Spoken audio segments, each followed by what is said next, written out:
It's easy to think the world we live in is just governed by, well, chaos. Yeah. But it's not. It's governed by layers and layers of rules, and some of those rules are just breathtakingly deep. We're talking about frameworks that decide everything, from the most private moment, like who inherits your grandmother's property, all the way up to the exact flight path an airplane can take. It is an absolutely overwhelming stack of rules, but Hmm. that's our mission for this deep dive, right? To try and cut through that complexity. We've gone through some really dense sources on legal architecture. Things like how a country's domestic law, what we call municipal law, interacts with global norms. And we'll get into personal identity in places like India and even the big structures like the WTO and the IMF. So the goal is pretty simple. We want to give you a clear, rapid understanding of these legal foundations that define everything, really. State sovereignty, global trade, and, your own personal rights within that whole system. Okay, so let's unpack this. We have to start at the absolute foundation. When a country signs some big global treaty, does that automatically become the law for its citizens? That is the foundational question, isn't it? It's all about jurisdiction. First, we have to distinguish between municipal law and international law. Municipal law is just the domestic law of a state. It governs everything, internal citizens, companies, the government, all within that territory. International law, on the other hand, governs the relationships between states. Right. So if a country signs, say, the Paris Agreement or an extradition treaty, how does that promise it made on the world stage actually become a rule that's enforced in a local court? Well, it depends completely on the state's own constitution. States mostly fall into two camps. They're either monist or dualist. India, for example, follows the dualist approach. This means that the international and the domestic legal systems are treated as two separate spheres. And what's the practical implication of them being separate like that? It means that a treaty, no matter how important it is globally, is not automatically law inside the country. It needs an explicit act of incorporation. The legislature has to pass a law, or the executive has to issue an order to actually translate that global promise into domestic law. That sounds like a really powerful assertion of sovereignty. The country is basically saying, okay, we agree on the world stage, but our own democracy gets the final say on how this actually affects our people. Precisely. That's the key takeaway. Dualism makes sure that international promises are vetted through domestic democratic processes first. I mean, Article 51 of the Indian Constitution does guide the state to respect international obligations, but the real power is with the legislature. For instance, to make an extradition treaty work, the country literally has to amend its own penal code to make those provisions enforceable. That distinction is so important. Okay, let's zoom out to the global level now, because international law really stands or falls on a simple idea: keeping your promises. What's the bedrock legal principle that makes sure treaties are actually binding? That would be the very powerful Latin maxim, pacta sunt servanda. Agreements must be kept.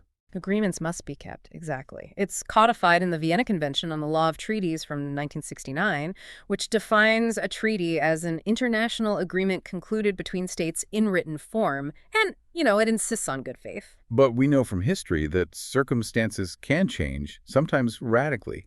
So surely there are legal escape hatches for states when the ground just completely shifts beneath them. Oh, there are. And the Vienna Convention recognizes two big ones. The first one is in Article 60, and it's called a material breach. If one country fundamentally violates the treaty, the other country has the right to just terminate or suspend its own obligations. Okay, that's pretty straightforward. You break the deal, I can walk away.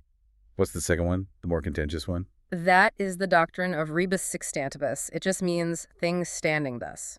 Article 62 allows a state to withdraw if there's been a fundamental, totally unforeseen change of circumstances that radically transforms the obligations they still have to perform. Wow, that feels incredibly subjective.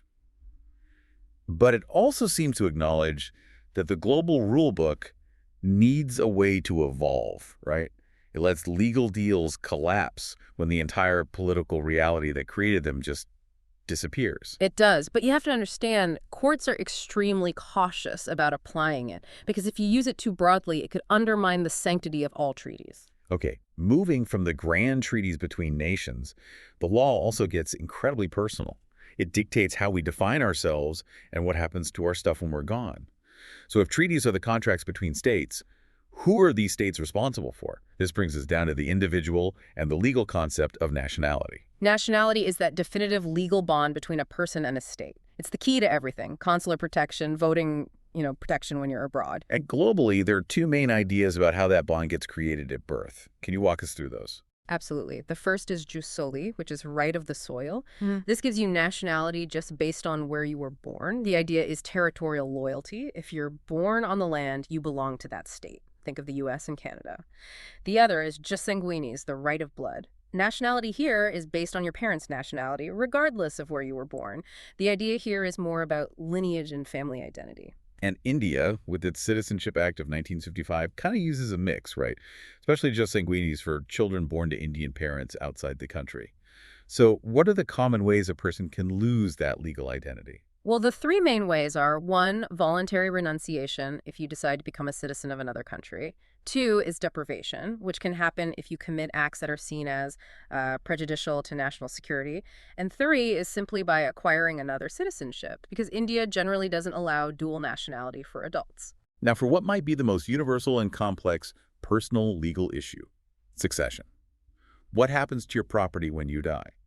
I understand that in a system as diverse as India's, this gets really fragmented based on your religion. It really does. Succession, which is the legal transfer of property, either with a will, that's testate, or without one, intestate, is governed by totally separate personal laws. There are different laws for Hindus, Muslims, Christians, Parsis. This fragmentation is what makes the Indian system so uniquely complex. Okay, so let's focus on Hindu law for a second. Yeah. What was the major legal change that tried to fix gender inequality in inheritance? That was the Hindu Succession Act of 1956, but critically, it was the 2005 amendment. That amendment was huge. It basically said that daughters have the exact same rights as sons in ancestral property. Now, if a Hindu male dies intestate without a will, the main heirs, the class I heirs, which are the widow, children, and mother, they all inherit equally. It was a profound step. And how does that differ from Muslim succession law? Muslim succession, which is based on Sharia principles, has a really specific rule about wills. A person can only give away a maximum of 1/3 of their property to someone who isn't a legal heir. The other 2/3 must go to the legal heirs. And beyond that, the shares for, say, a daughter versus a son, or even between Shia and Sunni sects, are often calculated using these very specific fractions. It's a very structured system. We've covered the rules for individuals. Now let's go back up to the states themselves. What happens when an entire country changes? I mean, it dissolves or secedes or merges with another one. We saw this with the Soviet Union. What's the legal framework for a shock like that? That's called state succession. It's the legal process that figures out how the rights and obligations of the old state, its treaties, its national debt, its property, and the nationality of all its citizens get transferred to the new state or states. That has to be a massive international headache. Does the new state just inherit all the old treaties and debts, or do they get a clean slate? Historically, there have been different approaches. New states often argue for the clean slate doctrine. They say they shouldn't be bound by old colonial obligations. But for some treaties, especially ones about borders or human rights, the idea of legal continuity is generally preferred for stability. While India never ratified the 1978 Vienna Convention on this, it generally does follow the principles of continuity for most functional treaties. It's essential for keeping things stable when the map is being redrawn. Okay, shifting to the big institutions that manage how everyone interacts, the economic twins, the WTO, and the IMF. How does the WTO keep order in global trade? The World Trade Organization, which replaced GAPE back in 1995, basically regulates international trade. Its main goals are promoting free trade, knocking down protectionist barriers, and making sure there's no discrimination between members. But its real teeth, its real power, is in the Binding Dispute Settlement Mechanism, the DSM. What makes the DSM so powerful? Well, unlike the old way of doing things, the DSM's rulings are mandatory and they're enforceable. It requires countries that don't comply to either change their policy or face authorized trade retaliation. So it turns trade fights from, political shouting matches into a formal legal process. It puts powerful and less powerful states on a more equal footing, at least in theory. And then there's the IMF, focused on global financial stability. We hear a lot about IMF loans, but what's the controversial part of their assistance? So the IMF, set up in 1944 at Bretton Woods, gives temporary financial help when a country has serious balance of payments problems. Basically, they can't pay for imports or their foreign debt. The controversy is all about conditionality. IMF loans almost always have conditions.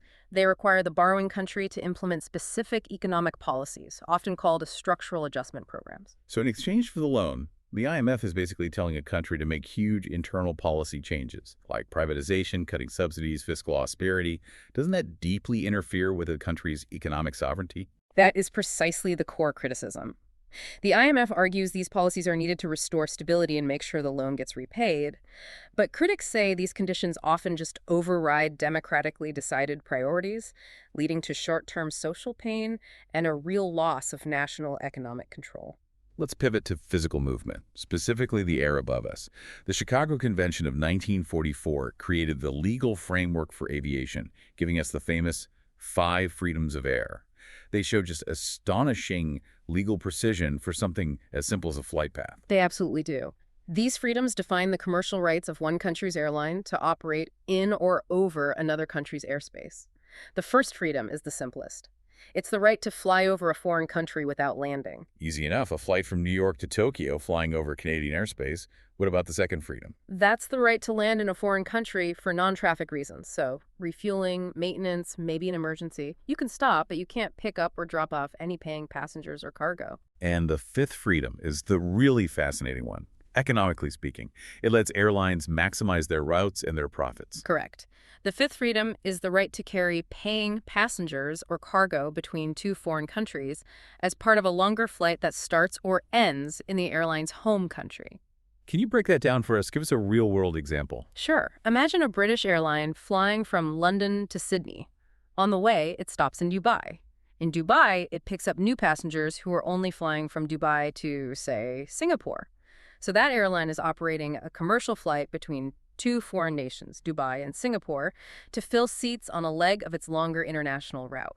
It's a precise legal structure that makes global connectivity work. Okay, so when a state or its agents break these global rules, it triggers this idea of international delinquency. What are the biggest violations that lead to international consequences? International delinquency covers actions that are serious enough to violate core international norms. The most serious ones include violations of another state's sovereignty and territorial integrity, which is in the UN Charter.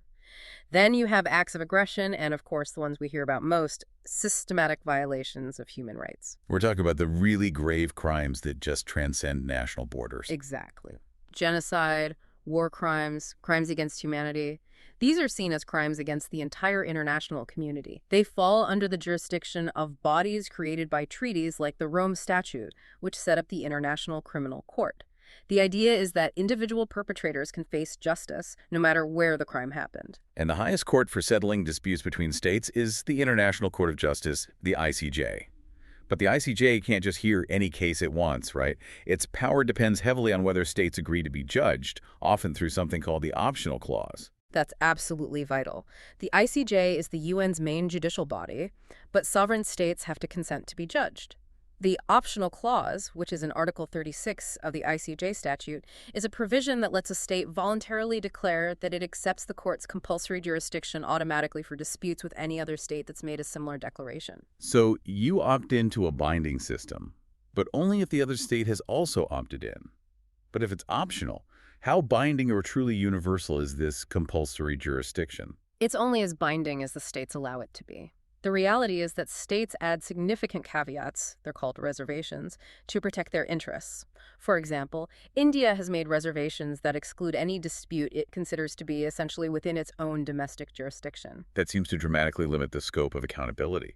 It means another country can't sue India in the ICJ over how it applies its own Domestic Citizenship Act, for instance. Precisely. And India is not alone. The United States has reservations excluding military or political issues. China hasn't even made an optional clause declaration at all. This practice lets states keep ultimate control, carving out huge areas of their policy from any international judicial review. Let's wrap up with two final tools here. First, extradition. Extradition is fundamental for criminal justice. It's just the process where one country hands over an accused person to another country for prosecution. It almost always needs a treaty or some kind of reciprocal agreement. And crucially, the principle of dual criminality has to apply. That means the alleged act has to be a crime in both countries. And finally, plebiscites, a direct vote by the people, often linked to that core idea of self-determination. A plebiscite is a political tool, really. It's used to decide a specific question, usually about territory or independence. Historically, the proposed Kashmir plebiscite in 1947 was meant to let the people there decide their own political future. It was an embodiment of that principle, even though, of course, that vote never actually happened. So we've taken a really comprehensive tour today.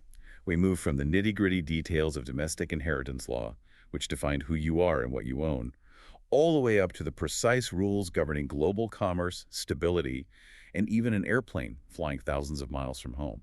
It reveals this incredibly nuanced but ultimately voluntary legal architecture that holds the world together. What really stands out is that persistent tension between the need for global rules and the reality of state sovereignty. Even when we look at accountability at the ICJ, we find the whole system relies on consent.